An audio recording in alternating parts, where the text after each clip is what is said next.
Bien, vamos a ver. Ahora vamos a hacer un diagrama, el siguiente, de la línea que... el siguiente ciclo, que es un ciclo con un subinfriador. Si nosotros queremos empezar esto de principio, nosotros tenemos que ir a ciclos. Vemos que tenemos el segundo ciclo, proceso de una etapa, solamente una etapa, con un intercambiador de calor.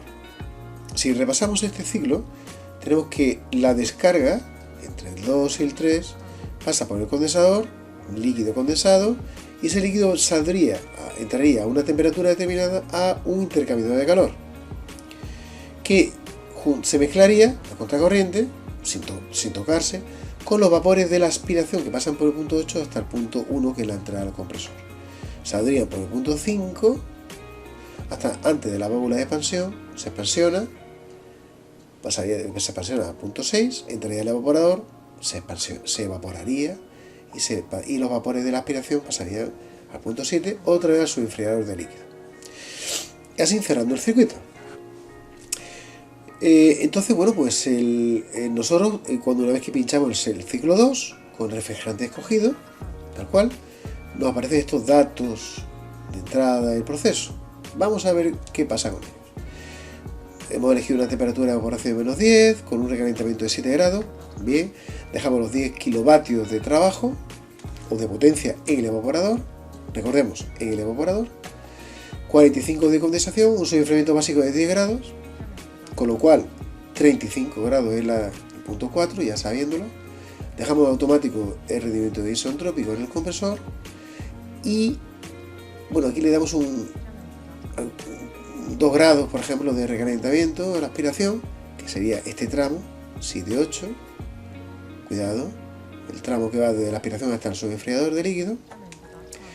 Y aquí no le vamos a poner nada. Al de recalentamiento de los vapores a la salida del compresor, antes del condensador, que es este conducto de gas presión. Vale. Le damos al cálculo, pues sí, hemos tocado algo, pero esto es lo más significativo ahora mismo, ¿vale? Nos encontramos con que tenemos este detalle. Transmisor térmico es 30 grados. ¿Qué son? Yo le he puesto 30 grados, podría poner 20, esto es modificable, ¿vale? ¿Qué significa 30 grados? Bueno, 30 grados en este caso sería la diferencia de temperatura entre el líquido que entra y cuál sería el rango de mayor eficiencia al 100%. ¿Qué temperatura debe de salir? La temperatura de entrada al compresor. Eso en la clase de intercambiadores de calor lo especifiqué bien claro cómo era esa eficiencia máxima. La eficiencia máxima que tenemos, que es temperatura de entrada del líquido, y su salida sería la temperatura 1. Ese salto, pues yo podría coger 30 grados, por ejemplo, y vamos a ver con qué temperatura llegaría en los gases al compresor. A ojo, ya puedo calcularlo, pero vamos a determinarlo, ¿vale? A calcularlo porque si tenemos una temperatura de líquido de 30 grados, que es la condensación menos el subenfriamiento, y yo le resto los 35, o sea, los 30 grados de salto que podía coger, si la temperatura en el punto 1 está claro que va a ser 5 grados. La ideal fuera que también aquí fueran 5 grados, pero eso sería un rendimiento del 100%.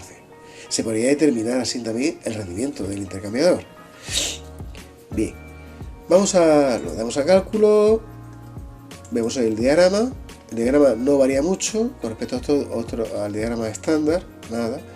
Aquí tenemos el recalentamiento de la válvula de expansión, los 2 grados de recalentamiento de la turia y este añadido, que es el recalentamiento producido o introducido por el subenfriador de líquido. Aquí tendríamos pues la temperatura equivalente a la aplicación del subenfriador de líquido, ¿vale? Que estaríamos hablando de los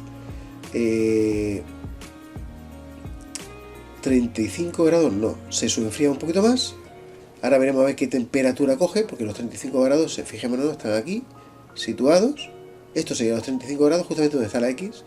Se desplaza un pelín más a la izquierda, no se ve, lo tapa el cartel, pero esos son cortesía de Solcan. pero lo podemos determinar con los parámetros característicos, o los funcionales mejor. Nos vamos aquí, vemos los parámetros de emisión, no funcionales, perdón, los de emisión. Y tenemos que la temperatura de descarga, empezamos por la temperatura de descarga, con este rendimiento, la temperatura de descarga son 78 grados, 77,39. ¿Vale? Como no hay de recalentamiento, entramos al condensador. El condensador trabaja a 45 grados de condensación y con un enfriamiento de 10 grados nos salimos al punto 4 con una temperatura de 35 grados.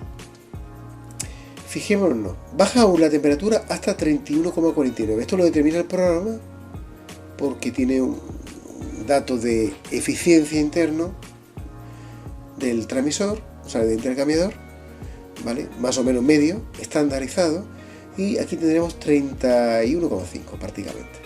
A la entrada de la válvula de expansión.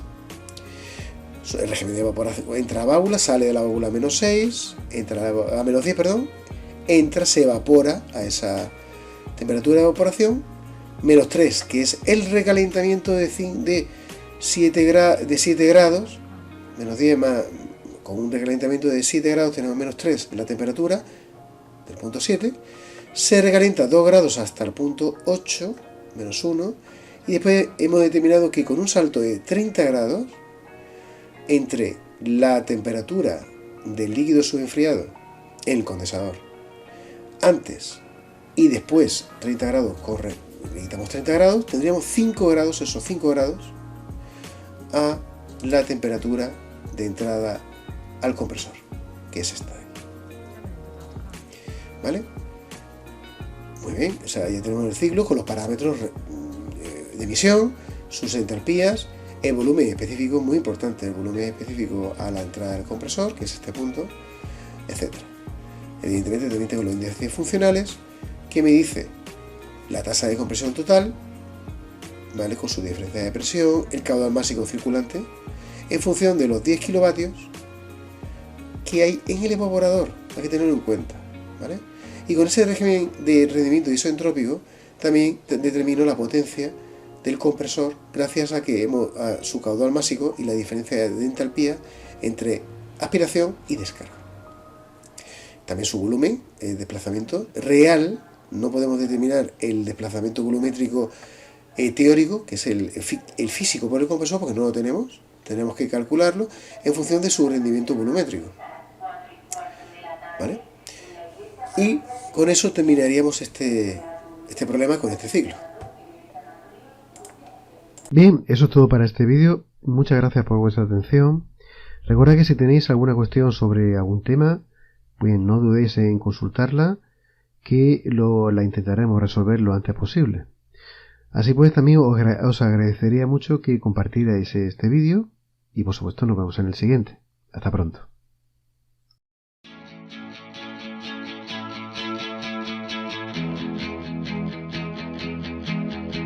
Saharan dust from a desert storm leaves the Amazon, then gives off